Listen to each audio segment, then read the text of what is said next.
Hola chicos, ¿cómo están?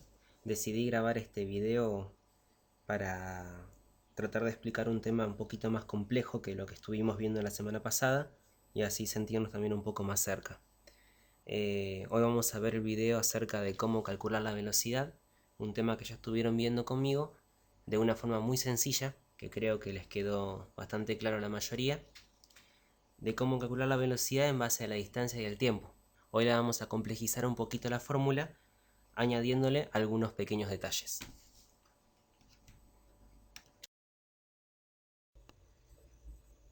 Comenzaremos haciendo un repaso de lo visto en los días anteriores. Nosotros trabajamos, chicos, con tres variables: la velocidad, la distancia y el tiempo.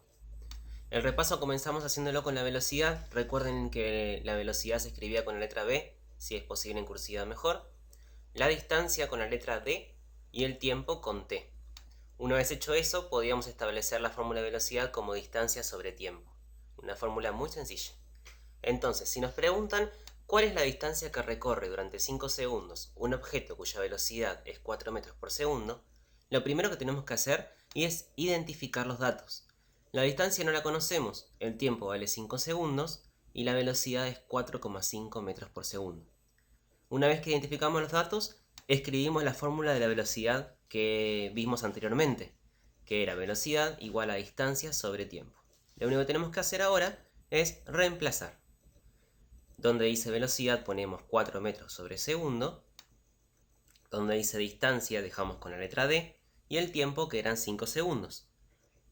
El denominador 5 segundos, que está dividiendo, pasa multiplicando para el otro lado. Y nos queda que 4 por 5 da 20. Entonces la distancia es 20 metros. A partir de ahora lo que haremos es tratar de pensar una nueva forma de reescribir la fórmula de la velocidad, haciéndola un poquito más compleja.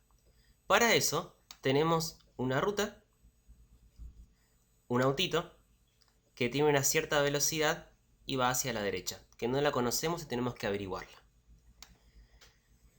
Para eso vamos a escribir la fórmula nueva que tenemos que utilizar a partir de ahora para velocidad. Vamos a colocar v igual.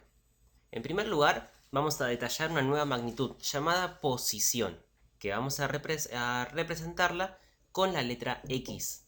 X en cursiva es mejor. Entonces, nuestro autito, que se encuentra arriba de la ruta, se encuentra en una cierta posición inicial, el punto donde empieza su movimiento. Por eso ponemos XY. El auto avanza, con esa velocidad, hasta alcanzar una posición final, que llamaremos XF. Esa distancia que hay entre XY y XF, es decir, entre posición inicial y posición final, es lo que ustedes llamaban como D, distancia. Entonces, en la fórmula de velocidad, en vez de escribir distancia, podemos hacer XF menos XY, porque justamente esa cuenta es lo que vale la distancia que ustedes ya habían calculado o que ustedes ya estaban trabajando anteriormente. Ahora, imaginemos que accionamos un cronómetro en el momento en que el auto salió de la posición inicial. El tiempo inicial, el tiempo en el que inicia el cronómetro, va a ser llamado tiempo inicial. Y el momento en el que llega al otro lado, es decir, que llega a la posición final, es lo que llamamos como tiempo final.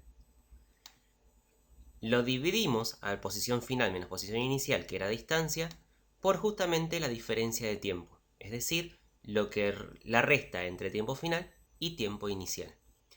Un dato interesante y curioso, casi siempre, el tiempo inicial es cero. Pero no en todos los casos pasa eso, como vamos a ver en algunos ejemplos a continuación. Entonces nos queda así una nueva fórmula de velocidad que decía posición final menos posición inicial dividido tiempo final menos tiempo inicial. Hagamos un ejemplo. Un auto salió a las 7 horas de la mañana en un viaje hacia una ciudad que se encuentra a 30 kilómetros. Si llegó a las 10 de la mañana, ¿cuál fue su velocidad? Para poder hacer este ejemplo, lo primero que tenemos que hacer es hacer un grafiquito, si quieren, esto no es obligatorio, estableciendo que la velocidad es lo que estamos buscando. La posición inicial es de donde salió el auto. Como el enunciado no dice ninguna información extra sobre esto, podemos pensar en que la posición inicial es 0. El auto avanza hasta llegar a una posición final. La fórmula que teníamos era velocidad igual posición final menos posición inicial sobre tiempo final menos tiempo inicial. Donde dice posición final, vamos a cambiarlo por el valor que nos dice el enunciado de hacia dónde llegó. Dice que el auto viajó hacia una ciudad que se encuentra a 30 kilómetros. Por eso, la posición final es 30 kilómetros. La posición inicial, como dijimos antes, es 0 kilómetros, porque el enunciado no dice nada respecto de eso. Podemos tomar como que la posición inicial es 0. Ahora, el tiempo final es 10 horas, es a las 10 de la mañana.